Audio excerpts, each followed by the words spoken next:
আমরা হচ্ছে টাকার মেশিন। একটা ড্রাইভার প্রতিনিয়ত প্রতিটা সেকেন্ডে তার বিপদ, যে কোনো মুহূর্তে আমার মৃত্যু আসতে পারে। আমার জায়গায় অন্য কোনো ড্রাইভার থাকলে হয়তো অনেক বড় দুর্ঘটনা ঘটতো। আমি যখন কুমিল্লা যাচ্ছি তখন দিনের বেলা সকালবেলায় গাড়িটা ঢাকা থেকে আমি ছেড়ে গেছি। যাওয়ার পরে যখন আমি ইলেটগঞ্জ পার হয়েছি, সায়দাবাদ থেকে যখন আমি নিয়ে রওনা দিয়েছি কুমিল্লার উদ্দেশ্যে, 50 জন যাত্রী ছিল আমার গাড়িতে। ইলেটগঞ্জ পার হওয়ার পরে কুডুমপুর একটা স্ট্যান্ড আছে, ওর আগে একটা ইউটার্ন ছিল। তো ইউটার্নের আগে আমি একটা বালু ট্রাক ওভারটেক নিচ্ছি বামে গিয়ে, তখন হুট করে যে হঠাৎ করে আমার স্টার্টিং এর টায়ার রড ভাঙা যায়। টায়ার হচ্ছে আপনার এটা স্টার্টিং ডাইনে বামে কাটার একটা এখানে একটা রড থাকে আর কি, ওটার সাহায্যে আপনার স্টার্টিং ডানে নিলে ডানে যাবে, বামে নিলে বামে যাবে। ওটা হঠাৎ করে যখন ভেঙে যায় ওভারটেকের সময়, তখন তো সবাই, আমি নিজে একটু আতঙ্কিত হয়ে যাই। তখন একটা শব্দ হয়েছে, হওয়ার পরে আমার স্টার্টিংটা ফ্রি হয়ে গেছে। আর ওই টাইমে যদি কোনো ড্রাইভার নার্ভাস হয় তাহলে হয়তো দুর্ঘটনা যে কোনো মুহূর্তে তখন হবেই। ভয় ছিল, কিন্তু আত্মবিশ্বাস থাকতে হবে নিজের উপরে,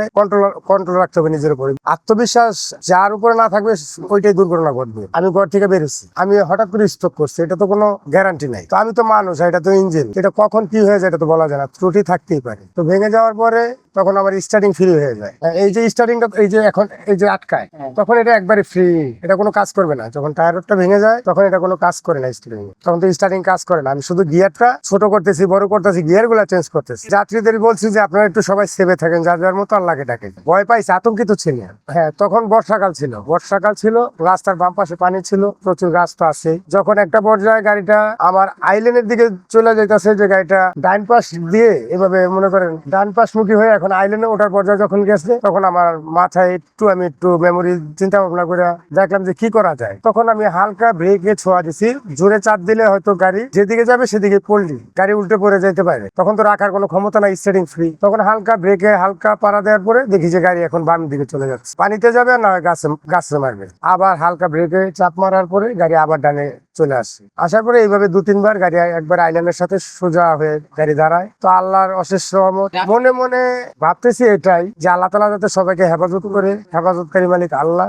এমনও ভাবনা চিন্তা আসছে যে হয়তো আজকে আমি আমার জীবনে পৃথিবীতে আলো বাতাসে নাও থাকতে পারি। এতগুলা যাত্রী, তো আমরা যখন যারা ড্রাইভিং পেশায় আছি আমাদের কষ্টটা কেউ বুঝতে চায় না, কেননা প্রতিটা সেকেন্ড তো আল্লাহ তাআলার পরে একটা ড্রাইভার চায় যে সর্বক্ষণ একটা যাত্রীকে ভালোভাবে নেওয়ার, নিরাপদে নিয়ে তার গন্তব্য পৌঁছে দেয়। তো আল্লাহ তাআলা ওইটা থেকে আমাকে বাঁচাইছে। এই দুর্ঘটনা থেকে তো বাঁচানোর মালিক আল্লাহ তাআলা, আমি উসিলা ছিলাম।